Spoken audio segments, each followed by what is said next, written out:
aloha friend, we're going to go to a land of imagination and make-believe for our warm-up. We're going to do some over and under the fence. And as you can see to my left, there's a fence that I have to step over. So I'm going to get some good balance in my right foot.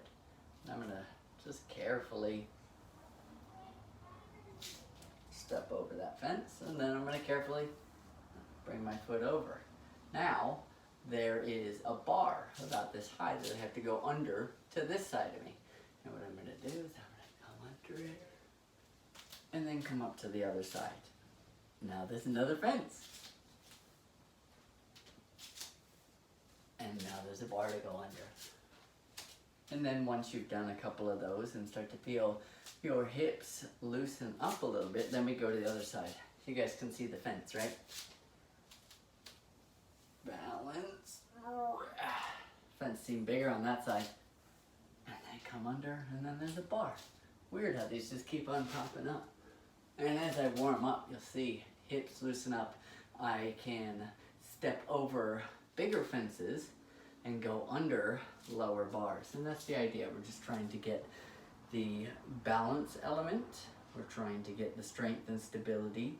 And we're also trying to get the mobility and the flexibility of getting that that leg higher to go over the fence, as well as to get the hips looser to go under the bar. Partner that one up with a little bit of child's pose.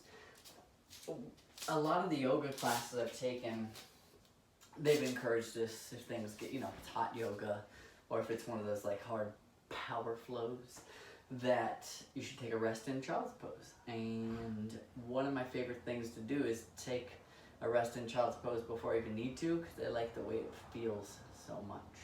And one of the reasons why, we've done a lot of talks about breathing and how you can feel your rib cage, whether you're in a stretch or whether you're laying on your stomach or it's touching another body part. But when I lay head on ground and with my stomach laying right on my legs and I breathe, it really makes a lot of stuff expand in the back and the sides.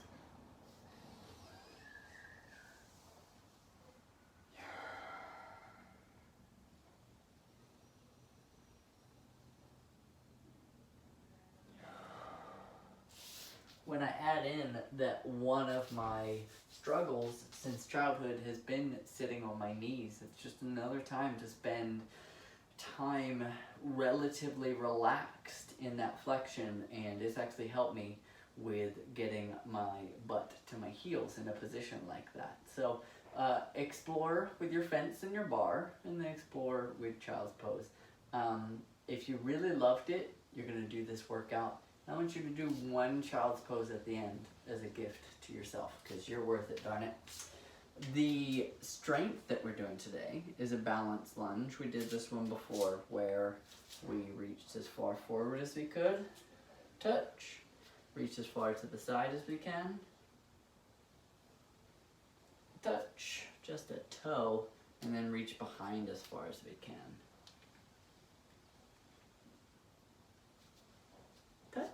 And then come up without losing your balance. And then do the same thing on the other side. So we go forward, side, and then back. And we're going to do on each round 10 alternating reps. We're doing 3 to 6 rounds of those.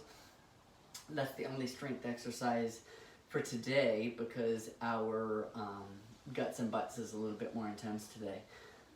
Guts and butts is using a Tabata timer, T-A-B-A-T-A timer, or just having a stopwatch close to you that you can see. Tabata just means 20 seconds on, 10 seconds off. So it's 20 seconds work, 10 seconds complete relaxation. Typically there are 4-minute work periods, so that means going on and off. The 20 seconds on, 10 seconds off for 4 minutes, which equals 8 rounds. What we're going to do on the odd rounds is we're going to hold a dead bug. And what we're going to do on the even rounds is we're going to hold a bridge. So, dead bugs were a bug that's being sucked up by a vacuum. So this would just be like a dead bug. But a really good dead bug is getting picked up by a vacuum. So they're active here getting pulled that way. And from this engagement, my low back is very much pressed into the ground. That's the most important part of the exercise. And I'm going to have my left leg, right arm extend out. Now, with this degree, this would probably be pretty good for me to hold for a longer period of time. I might be able to get my full 20 seconds. Ooh, shaking in this position. This is much harder. I'm going to keep this really engaged. And then beep, you'd hear that beep and you know that's the time to rest for your first dead bug. And then beep, time to go again, and we do a bridge hold. Now, this whole time, because we don't want any lazy bridges, I'm going to encourage you to gently check your glute engagement. Squeeze your butt as hard as you can for that 20 seconds. And then beep, rest. On the next one, since I did left leg, right arm, I'm gonna do the opposite. So 3, 2, 1, and I go opposite. And I keep this engaged nice and tight. Arm is straight no matter what angle. Leg I like straight no matter what angle as well, but I could bend the leg. But no matter what, I want your arm to stay straight. So alternating back and forth, dead bugs and bridge holds for a Tabata, which is going to be 8 total rounds of back and forth.